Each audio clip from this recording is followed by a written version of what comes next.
جب میرا بندہ کسی محفل میں میرا ذکر کرتا ہے میں اس سے کہیں بہتر محفل میں اس کا ذکر کرتا ہوں۔ اللہ کی محفل تو ملائے اعلیٰ کی ہے، ملائکہ مقربین کی ہے۔ بہرحال اللہ کو تم اپنے دل میں مستحضر رکھو، اللہ تعالیٰ تمہیں بھی یاد رکھے گا۔ دوبارہ فرمایا احفظ اللہ تجدہ امامک تجاہک،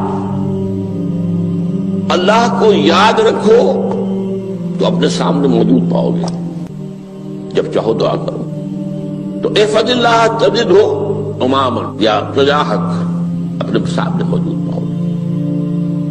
اذا سألت فاسأل اللہ، اب آ گیا وہ مرکزی مضمون۔ دیکھو جب مانگو اللہ سے مانگو، غیر اللہ کے سامنے ہاتھ دراز کرو ہی مت۔ ایک حدیث میں آتا یعنی حرام نہیں ہے، دنیاوی قواعد اصول قوانین کے تحت کسی سے مدد چاہنا، کوئی سوال کرنا حرام نہیں ہے۔ آپ سوال کریں، مدد لیں، اسی پر دنیا قائم ہے، ایک دوسرے کے ساتھ تعاون کے ساتھ۔ لیکن اونچا مقام کیا ہے؟ کسی سے سوال مت کرو سوائے اللہ، یہاں تک کہ جوتے باندھنے کا تسمہ تمہیں درکار ہے تو بھی کسی سے مت مانگو، اللہ سے مانگو۔ کیا پتہ اللہ کس کے دل میں ڈال دے اور وہ آ کے تمہیں تسمہ پیش کر دے۔ ہوتا ہے ایسا، بسا اوقات ہوتا ہے۔ جو اللہ کے ساتھ لو لگا کر رکھنے والے ہیں ان کے تو ایسے واقعات ہوتے ہیں کہ دل میں ایک بات آئی اور اس کے بعد وہی بات جو ہے وہ کوئی شخص آ گیا اور اس نے وہ بات پوری کر دی۔ کیونکہ لوگوں کے دل جو ہے وہ تو اللہ کے دو انگلیوں کے مابین جو چاہتا پھر دیتا ہے۔ کیا پتہ اللہ کسی فرشتے کو انسانی شکل میں بھیج دے، آتا ہے فرشتہ، آتا ہے انسانی شکل میں، آپ کی تکلیف کو رفع کر دے، آپ کی ضرورت کو پورا کر دے، اسی سے مانگو، کسی اور سے مانگو۔ یہ ہے توحید کا لب لباب۔ یوں سمجھیے اسلام کی جڑ کیا ہے؟ ایمان۔ اسلام کا جو خارجی نظام عمل ہے، انفرادی اعمال ہو اجتماعی ہو، ان سب کی روح رواں کیا ہے؟ ایمان۔ ٹھیک، ایک بات ہو گئی۔ ایمان کا خلاصہ لب لباب کیا ہے؟ ایمان باللہ۔ جیسے ایمان بالآخرہ بھی ہے، ایمان بالملائکہ ہے، ایمان بالانبیاء ہے، ایمان بالرسل ہے، ایمان بالکتب ہے، ایمان بالقدر ہے، لیکن اصل ایمان، اسی لیے ایمان مجمل میں آپ کو معلوم ہے کسی اور چیز کا ذکر نہیں۔ آمنت باللہ کما ہوا باسمائہ وصفاتہ وقبلت جمیع احکامہ اقرار باللسان وتصدیق بالقلب، یہ ایمان مجمل ہے۔ اجمالی طور پر ایمان اس کا نام ہے، ہاں مفصل تفصیلی طور پر آمنت باللہ وملائکتہ وکتبہ ورسلہ والیوم الآخر والقدر خیرہ وشرہ من اللہ تعالی۔ تو اسلام کی جڑ ایمان، اور اسلام کا سارا جو نظام عمل ہے، چاہے انفرادی اعمال ہو چاہے اجتماعی، ان سب کی روح رواں ایمان، اور ایمان کا خلاصہ ایمان باللہ۔ اور ایمان باللہ کا اصل حاصل وہ ہے جو اس حدیث میں آ رہا، اس کے دو ہیں تقاضے، عبادت صرف اسی کی، استعانت صرف اسی سے۔ اس لیے میں نے سورہ فاتحہ کا تذکرہ شروع میں کیا، یہ عبادت کا جوہر ہے، عبادت کا جو ہے یہ ایمان کا حاصل، عبادت صرف اس کی ہے اور استعانت صرف اس سے۔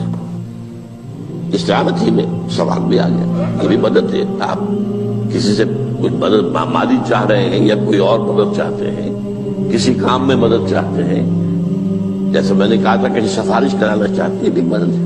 وَإِذَا اسْتَعَنْتَ فَاسْتَعِنْ بِاللَّهِ، اور جب مدد مانگو صرف اللہ سے مانگو۔ اور وہ سارے الفاظ یاد کر لیے، استدعاء، استعانت، استغاثہ، یہ جو غوث اعظم سے استغاثہ کیا جاتا ہے تو شرک ہے۔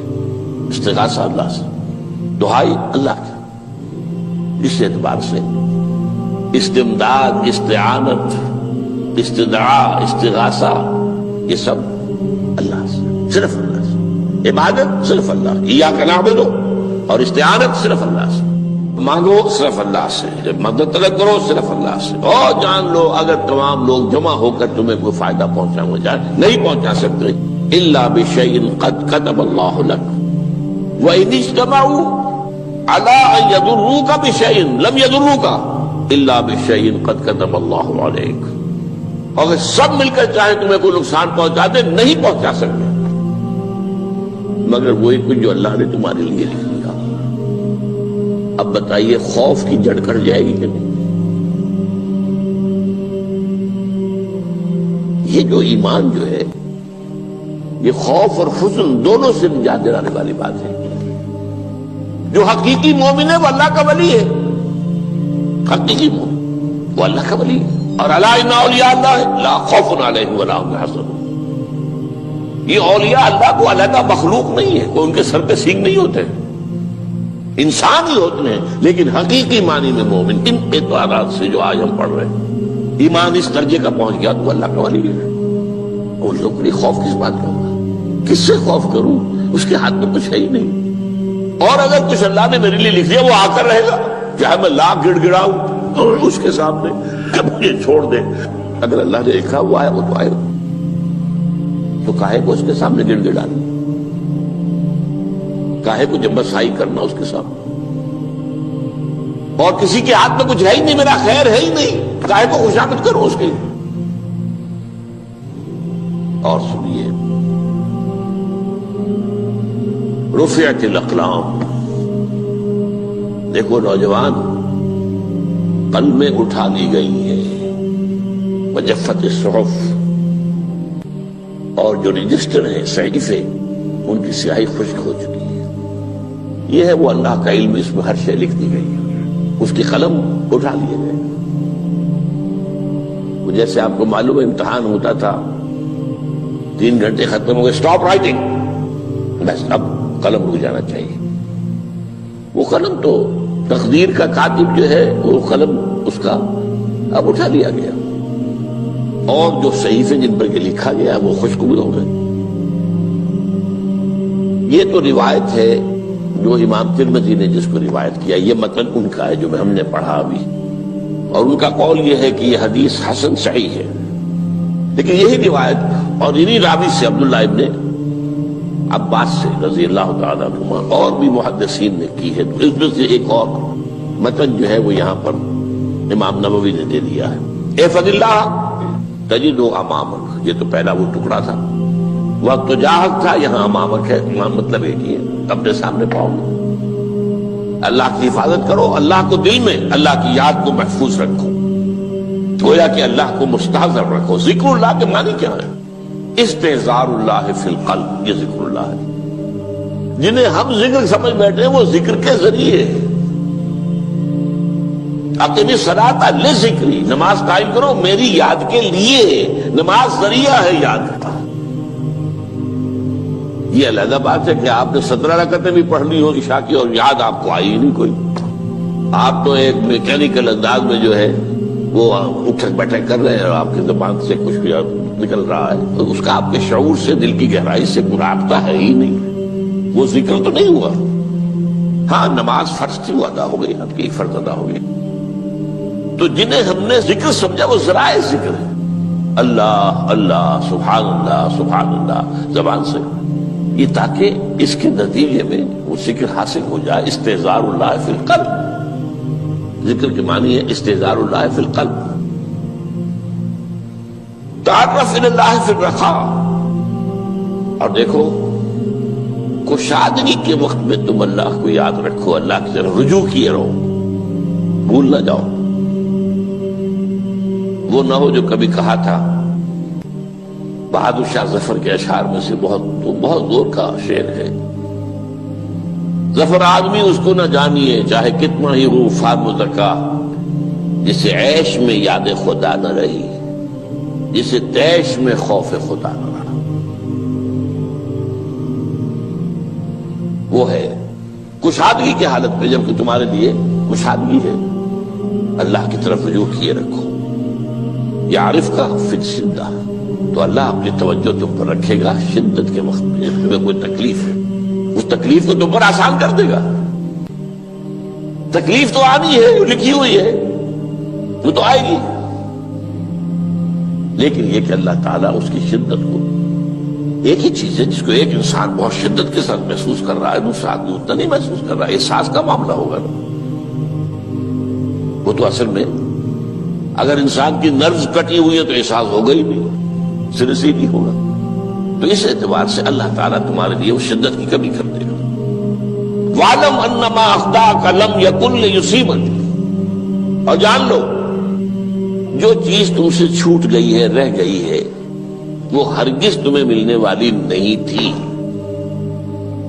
اب آپ نے کسی ملازمت کے لیے درخواست دی ہے، درخواستیں مانگی گئی ہیں، اپنی سی محنت کر لی، نہیں ملی ملازمت، اب آپ بیٹھے ہوئے افسوس میں، رنج میں، غم میں، فلاں نے یہ کر دیا، فلاں نے یہ کر دیا، وہ فلاں جو ہے بڑی تکڑی سفارش لے آیا تھا، فلاں نے رشوت دے دی۔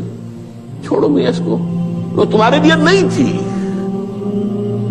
کاہے کو اپنے ذہن کے اندر یہ کھچڑی پکا رہے ہو بیٹھے ہوئے؟ خواہ آپ شاید سوء ظن میں بھی مبتلا ہو رہے ہو، کسی نے نہ رشوت دی اور آپ سمجھتے ہو کہ رشوت دی ہے اس نے۔ یہ ساری چیزیں جو ساری سیئات، ان کی جڑ کٹ جائے گی۔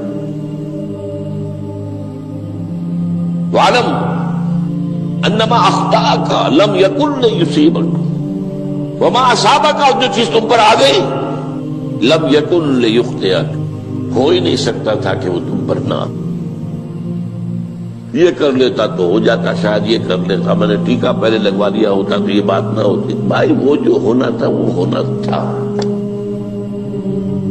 اب یہ وہ چیز ہے جس سے انسان میں کیفیت پیدا ہوتی، تسلیم و رضا۔ ہم بھی تسلیم کی خو ڈالیں گے، بے نیازی تیری عادت ہی صحیح، اے اللہ جو تو نے چاہا مجھے قبول ہے۔ اسی لیے میں نے آپ کو آیتیں سنائی سورہ تغابن کی، ما اصاب من مصیبت الا باذن اللہ، کوئی مصیبت نہیں آتی مگر اللہ کے اذن سے۔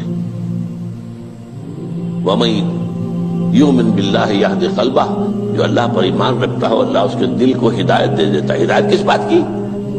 تسلیم و رضا۔ سر دوستاں سلامت کے تو خنجر آزمائی، نہ شبد نصیب دشمن کے شبد ہلاکت تیغت۔ اے اللہ تیری طرف سے ہے، مجھے قبول ہے، اور بظاہر مجھے تکلیف ہو رہی ہے لیکن یقیناً اس میں میرا کوئی خیر ہے۔ بیدک الخیر، تیرے ہاتھ میں تو خیر ہی خیر ہے، جو بھی تیری طرف سے آئے۔ سر تسلیم خم ہے جو مزاج یاد میں، اور یہ مضمون جو ہے زیادہ بڑے پیمانے پر سورہ حدید میں آیا ہے۔ ما اصاب من مصیبت فی الارض ولا فی انفسکم الا فی کتاب من قبل ان نبرأھا، کوئی مصیبت نہیں آتی نہ تمہاری جانوں میں نہ زمین میں، زمین میں زلزلہ آ جانا، سیلاب آ جانا، کچھ اور زمین کا دھنس جانا، یا یہ ہے کہ تمہاری جانوں میں کوئی بخار ہو گیا، کوئی اور تکلیف ہو گئی، اچانک معلوم ہوا کہ انسان کو کینسر ہے اور کینسر بھی اب 3rd stage کو پہنچ چکا ہے، لیکن جو بھی آیا ہے وہ اللہ کے علم کی کتاب میں پہلے سے لکھا ہوا ہے۔ فی کتاب من قبل ان نبرأھا، یہ کتاب میں درج ہے اس سے پہلے کہ مجھے ظاہر کریں۔ اس کا نتیجہ کیا نکلنا چاہیے؟ لیکن لا تأسوا علی ما فاتکم ولا تفرحوا بما آتاکم، افسوس نہ کیا کرو جو تم سے جاتا رہے، چھوٹ جائے، کوئی عزیز فوت ہو گیا، کوئی موقع ہاتھ سے نکل گیا، ارے بھائی میں چوک گیا، بڑا موقع تھا، اب اس پر افسوس کر رہے ہیں۔ نہیں، جو چیز دیکھیں لا تأسوا علی ما فاتک ولا تفرحوا بما آتاک، جو اللہ تمہیں دے دے اس پر اتراؤ مت۔ وما اصابک لم یکن لیخطئک واعلم ان النصر مع الصبر، اور جان لو اللہ کی مدد صبر کے ساتھ آتی ہے، جو آئے اس کی طرف سے جھیلو، زبان پر کلمہ شکوہ اور شکایت نہ آئے، اللہ سے شکایت نہ آئے، تسلیم و رضا، جو تیری رضا ہے۔ تیری صحت ہمیں منظور ہے لیکن اس کو، مولانا محمد علی جوہر ایک مرتبہ جیل میں گئے، ایک بیٹی بیمار ہوئی، فوت ہو گئی، اس کے بعد دوسری مرتبہ پھر جیل میں گئے، دوسری بیٹی کو وہی بیماری ہوئی، جیل میں اطلاع ملی کہ بیٹی کو یہ بیماری ہو گئی ہے، تو خط لکھا اشعار کی شکل میں، کا آخری شعر یہ ہے، تیری صحت ہمیں منظور ہے لیکن اس کو نہیں منظور تو پھر ہم کو بھی منظور۔ ہم تو چاہتے ہیں میں بیٹی کے تجھے شفا ہو جائے، اسے منظور نہیں تو پھر ہمیں بتا۔ وَاعْلَمْ أَنَّ النَّصْرَ مَعَ الصَّبْرِ وَأَنَّ الْفَرَجَ مَعَ الْكَرْبِ۔ فرج، فراخی، کھل جانا کسی چیز کا، یہ ہے کرب کے ساتھ، تکلیف کے ساتھ، تکلیف ہوتی ہے ساتھ۔ اللہ نے قانون بنایا ہے دنیا کا۔ اب آپ اندازہ کیجئے بچے کی ولادت میں ماں کو کتنی تکلیف اٹھانی پڑتی ہے۔ آج کل تو فیشن ہو گیا ہے، سیدھے سیدھے جاؤ آپریشن کراؤ، تکلیف سے بچ جاؤ، لیکن یہ ہے کہ یہ بھی آپ کے علم میں ہوگا، وہ ساری تکلیف جیسے ہی بچے کو لا کر ماں کے برابر لٹایا ہے، ساری تکلیف ختم، پھر جو راحت اس سے میسر آتی ہے۔ ان الفرج مع الکرب وان مع العسر یسرا، اسی لیے میں نے وہ آیتیں بھی پڑھی تھی، ان مع العسر یسرا ان مع العسر یسرا۔ اس دنیا میں یہ اللہ نے نظام بنایا ہے، سختیاں جھیلنی ہی ہوں گی۔ لقد خلقنا الانسان فی کبد، ہم نے انسان کو پیدا کیا مشقت کے اندر، مشقت تو کرنی پڑے گی۔ کسی کی جسمانی مشقت زیادہ، کسی کی ذہنی مشقت زیادہ، مشقت سے چارہ کسی کو نہیں۔ تو یہ ہے ان مع العسر یسرا ان مع العسر یسرا۔ بارک اللہ لی ولکم فی القرآن العظیم ونفعنی وإیاکم بالآیات والذکر الحکیم۔ زبانی کلمہ ہر کوئی پڑھدا،